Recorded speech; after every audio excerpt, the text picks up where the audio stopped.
இப்படி சார் ஒரு இன்ஃபெர்டிலிட்டி கிளினிக்ல சில மர்மமான விஷயங்கள்லாம் நடக்குது. அங்க டாக்டரா வேலை பார்க்குற கௌரி கிஷனுக்கு இது தெரிய வருது. இது ஒரு பக்கம். இன்னொரு பக்கம் ஒரு லாரி ஆக்சிடென்ட். அந்த ஆக்சிடென்ட்ல 3 பொண்ணுங்க எரிஞ்சு இறந்து போயிடுறாங்க.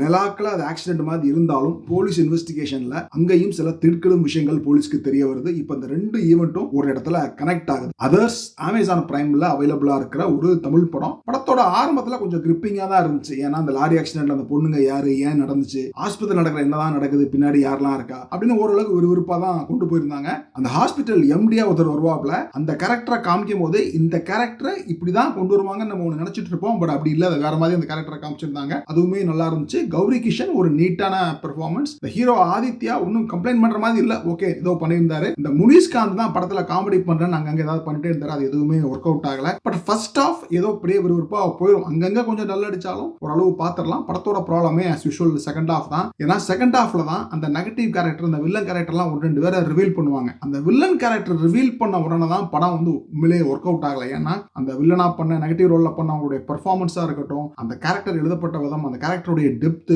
அது எதுவுமே கன்வின்சிங்கா இருக்காது. ஸோ செகண்ட் ஆஃப் ஃபுல்லாவே வந்து படம் ஒரு மாதிரி தான் போகும். அதுவும் டுவர்ட்ஸ் எண்டிங் போக போக படம் எப்படா முடியும் அப்படிங்கிற மாதிரி தான் எனக்கு தோணுச்சு. ஒரு ஃபிளாஷ்பேக் வரும் ஃபினிஷிங்ல, நல்ல ஒரு கருத்துள்ள ஃபிளாஷ்பேக், ஒரு சோசியல் மெசேஜ் சொல்லியிருப்பாங்க. இதெல்லாம் சூப்பர். பட் அந்த மாதிரி ஒரு சோசியல் மெசேஜ் சொல்லும் போது அது படம் முடிஞ்சு கொஞ்ச நேரத்துக்காக மனசுக்குள்ள நிக்கணும் இல்லையா? அது படம் ஓடும் போதே மனசுல நிக்கல. அந்த அளவுக்கு அது வந்து ரொம்ப ஒரு மாதிரி, அது என்னன்னு தெரியல, அது ஃபிளாஷ்பேக் ஒர்க் அவுட் ஆகல. Even though the message is good. So பல இடங்கள்ல அந்த படத்தை காப்பாற்ற நினைச்சது வந்து ஜிப்ரான் தான். அவருடைய மியூசிக் வந்து அங்கங்க ஒரு மாதிரி டல்லா போற படத்தை பேக்ரவுண்ட் ஸ்கோர் மூலமா கொஞ்சம் உயிர் கொடுத்திருப்பாரு. சோ ஓவராலா எனக்கு இந்த படம் பெருசா ஒர்க் அவுட் ஆகல. செகண்ட் ஹாஃப் சுத்தமாவே ஒர்க் அவுட் ஆகல. என்ன பொறுத்த வரைக்கும் ஒரு பிலோ ஆவரேஜ் படம் தான். இது என்னோட வியூ தான், ரிவ்யூ கிடையாது. ஒவ்வொருத்தருக்கும் ஒரு ஒப்பீனியன் இருக்கும். Good day.